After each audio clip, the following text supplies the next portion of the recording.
નમસ્કાર, નવપ્રવાહ ગુજરાત ન્યૂઝમાં આપનું હાર્દિક સ્વાગત છે। ઐતિહાસિક દર્ભાવતી નગરી બની વિધર્મીઓની નગરી। દર્ભાવતી નગરીમાં 4 ઐતિહાસિક કિલ્લા આવેલા છે, જેની વચ્ચે દર્ભાવતી નગરી આવેલી છે। ત્યારે સરકારી બાબુ આરએનબી, પીડબ્લ્યુડી, મામલતદાર પ્રાંત કચેરી ડભોઈને તારીખ 8/4/2026ના રોજ અશાંત ધારાને લગતા આવેદનપત્ર સોસાયટીના રહીશોએ આપેલ અને ઉગ્ર રજૂઆત પણ કરેલ કે હિન્દુ વિસ્તારમાં આવેલ થરવાસા ચોકડીથી સાંઈ દર્શન સોસાયટી સુધી હિન્દુ વિસ્તારમાં હિન્દુઓ શાંતિથી રહેવા માંગતા હોય અશાંત ધારો લાગુ કરવા ડભોઈ મામલતદારને આવેદનપત્ર આપવામાં આવ્યું હતું।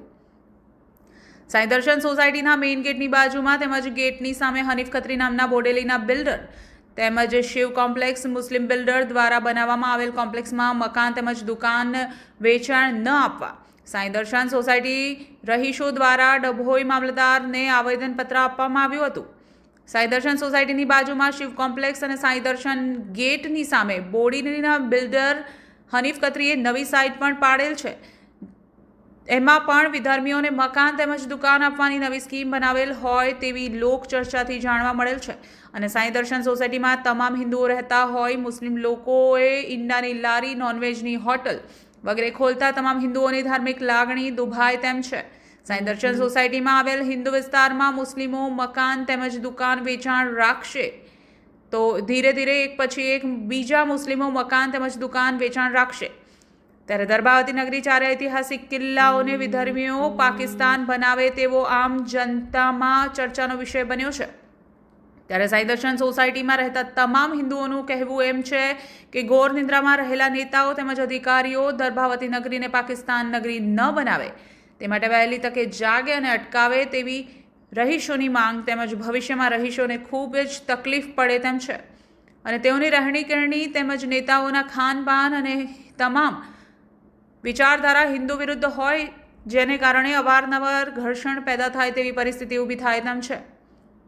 જ્યારે ડભોઈના નેતા સોશિયલ મીડિયામાં જણાવે છે કે જે વ્યક્તિ જય શ્રી રામ ના બોલે તેનું જય શ્રી રામ કરી દેવું।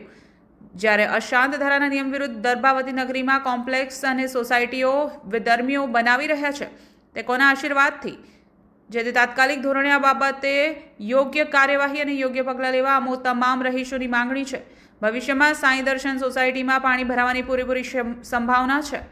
આવા વિધર્મીઓ પર તાત્કાલિક ધોરણે કાર્યવાહી કરવા અમો તમામ સોસાયટીના રહીશોની માંગ છે। નવપ્રવાહ ગુજરાત ન્યૂઝ, હિના પંડ્યા। આજ રોજ અમે સાંઈ દર્શન સોસાયટી થરવાસા ચોકડીના સર્વે નાગરિકો મામલતદાર સાહેબ પદને આવેદનપત્ર આપ્યા હતા, જેથી જેમ આજુબાજુ ડભોઈની દરેક ભાગોની બહાર વિધર્મીઓ દ્વારા જે સાઈડો પાડવામાં આવે છે તેમજ આજ રોજ એક જ સોસાયટી બાકી હતી, એક જ રસ્તો બાકી હતો જે કરજણ રોડ સિનોર ચોકડીથી ત્યાં પણ 2 સાઈડ નવી ચાલુ કરવામાં આવી છે। તેના માટે આવેદનપત્ર આપવામાં આવ્યું છે, જે ધર્મ મુતાબિક કે સર્વે સોસાયટીમાં હિન્દુ રહે છે તેમની લાગણી ન દુભાય તેને લઈને બહાર સોસાયટી નવી જે સાઈડ પાડવામાં આવી છે તેઓને વિધર્મીને વેચાણ કે પ્રોપર્ટી ઇન્વેસ્ટ પર્પઝ પર ન વેચે એના માટે આજ રોજ મામલતદાર સાહેબને આવેદનપત્ર આપેલ છે। તેમજ દરેક બાજુ આરએનબીનો રોડ જાય છે, એની બાજુમાં પાણીની કાસ જાય છે તે પણ વારંવાર પૂરી દેવામાં આવે છે।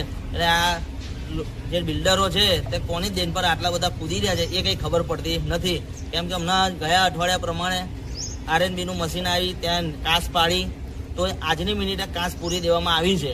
હવે આટલું બધું કયા અધિકારી એમને સપોર્ટ કરી રહ્યા છે એ કંઈ ખબર પડેલ નથી। તેમ આજે પણ ફરી આરએનબીમાં અરજી આપવા જવાના છે અને તેમને પણ આગળ અમે સીએમઓ ઓફિસ લગીન બી આની અરજી કરીશું। ભારત માતા કી જય।